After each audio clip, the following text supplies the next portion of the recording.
Yes, sir. And we are back. Quick break, you know what I mean?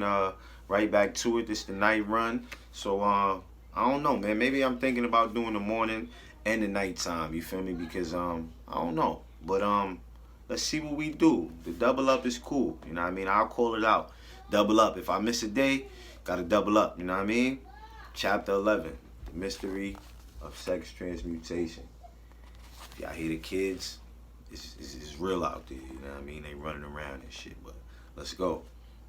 The 10th step toward riches. The meaning of the word transmute is, in simple language, the changing or transferring of one element or form of energy into another. The emotion of sex brings into being a state of mind because of ignorance on the subject. This state of mind is generally associated with the physical, and because of improper influences to which most people have been subjected in acquiring knowledge of sex, things essentially physical have highly biased the mind. The emotion of sex has back of it the possibility of three constructive potentialities. They are: 1, the perpetuation of mankind; 2, the maintenance of health as a therapeutic agency it has no equal; 3, the transformation of mediocrity into genius through transmutation. Sex transmutation is simple and easily explained. It means the switching of the mind from thoughts of physical expression to thoughts of some other nature. Sex desire is the most powerful of human desires. When driven by the desire, men develop keenness of imagination, courage, willpower, persistence, and creative ability unknown to them at other times. So strong and impelling is the desire for sexual contact that men freely run the risk of life and reputation to indulge it. When harnessed and redirected along other lines, this motivating force maintains all of its attributes of keenness of imagination, courage, etc., which may be used as powerful creative forces in literature, art, or in any other profession or calling, including, of course, the accumulation of riches. The transmutation of sex energy calls for the exercise of willpower, to be sure, but the reward is worth the effort. The desire for sexual expression is inborn and natural. The desire cannot and should not be submerged or eliminated, but it should be given an outlet through forms of expression which enrich the body, mind, and spirit of man. If not given this form of outlet through transmutation, it will seek outlets through purely physical channels.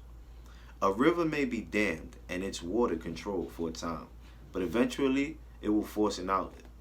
The same is true of the emotion of sex. It may be submerged and controlled for a time, but its very nature causes it to be ever-seeking means of expression. If it is not transmuted into some creative effort, it will find a less worthy outlet. Fortunate, indeed, is the person who has discovered how to give sex emotion an outlet through some form of creative effort, for he has, by the discovery, lifted himself the status of a genius. Scientific research has disclosed these significant facts. The men of these facts. Scientific research has disclosed these significant facts. 1. The men of greatest achievement are men who highly develop sex natures, men who have learned the art of sex transmutation. 2. The men who have accumulated great fortunes and achieved outstanding recognition in literature, art, industry, architecture, and the professions were motivated by the influence of a woman. The research from which these astounding discoveries were made went back through the pages of biography and history for more than 2,000 years, wherever there was evidence available in connection with the lives of men and women of great achievement. It indicated most conceivingly that they possessed highly developed sex natures. The emotion of sex is an irresistible force against which there can be no such opposition as an immovable body. When driven by this emotion, men become gifted with a superpower for action. Understand this truth, and you will catch the significance of the statement that sex transmutation will lift one to the status of a genius. The emotion of sex contains the secret of creative ability. Destroy the sex glands, whether in man or beast, and you have removed the major source of action. For proof of this, observe what happens to any animal after it has been castrated. A bull becomes as docile as a cow after it has been altered sexually. Sex alteration takes out the male, whether man or beast. All the fight that was in him. Sex alteration of the female has the same effect. The 10 mind stimuli. The human mind responds to stimuli, through which it may be keyed up to high rates of vibration known as enthusiasm, creative imagination, intense desire, etc. The stimuli to which the mind responds most freely are 1. The desire for sex expression. 2. Love. 3. A burning desire for fame, power, or financial gain, money. 4. Music. 5. Friendship between either those of the same sex or those of the opposite sex. 6. A mastermind alliance based upon the harmony of 2 or more people who ally themselves for spiritual or temporal advancement. 7. Mutual suffering, such as that experienced by people who are persecuted. 8. Autosuggestion. 9. Fear. 10. Narcotics and alcohol. The desire for sex expression comes at the head of the list of stimuli, which most effectively step up the vibrations of the mind and start the wheels of physical action.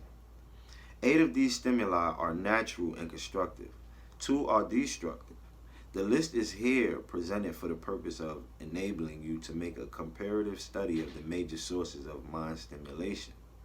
From this study, it will be readily seen that the emotion of sex is, by great odds, the most intense and powerful of all mind stimuli. This comparison is necessary as a foundation for proof of the statement that transmutation of sex energy may lift one to the status of a genius. Let us find out what constitutes a genius.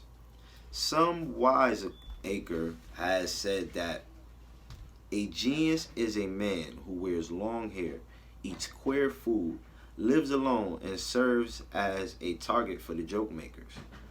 A better decision of a genius is a man who has discovered how to increase the vibrations of thought to the point where he can freely communicate with sources of knowledge not available through the ordinary rate of vibration of thought. The person who thinks will want to ask some questions concerning this definition of genius. The first question will be, how may one communicate with sources of knowledge which are not available through the ordinary rate of vibration of thought? The next question will be, are there known sources of knowledge which are available only to genie? And if so, what are those sources and exactly how may they be reached? We shall offer proof of the soundness of some of the more important statements made in the book, or at least we shall offer evidence through which you may secure your own proof through experimentation, and in doing so we shall answer both of these questions. Genius is developed through the sixth sense. The reality of a sixth sense has been fairly well established. The sixth sense is creative imagination. The faculty of creative imagination is one which the majority of people never use during an entire lifetime, and if used at all, it usually happens by mere accident. A relatively small number of people use with deliberation and purpose of forethought the faculty of creative imagination. Those who use this faculty voluntarily and with understanding of its functions are genii. The faculty of creative imagination is a direct link between the finite mind of man and infinite intelligence, also called revelations, referred to in the realm of religion, and all discoveries of basic or new principles in the field of invention take place through the faculty of creative imagination. We're going to leave that there, man. Listen, we should be proud of ourselves, you know what I mean? I said we, man, you know what I mean? I read this book twice already. It's my third time reading it. The knowledge is crazy, man. It takes the cap off, man. You know how you twist the cap off the soda? It takes the cap off. And once the cap is off, you're able to put a lot more in there. A lot more just starts pouring in. But you already know, man. Let's do it.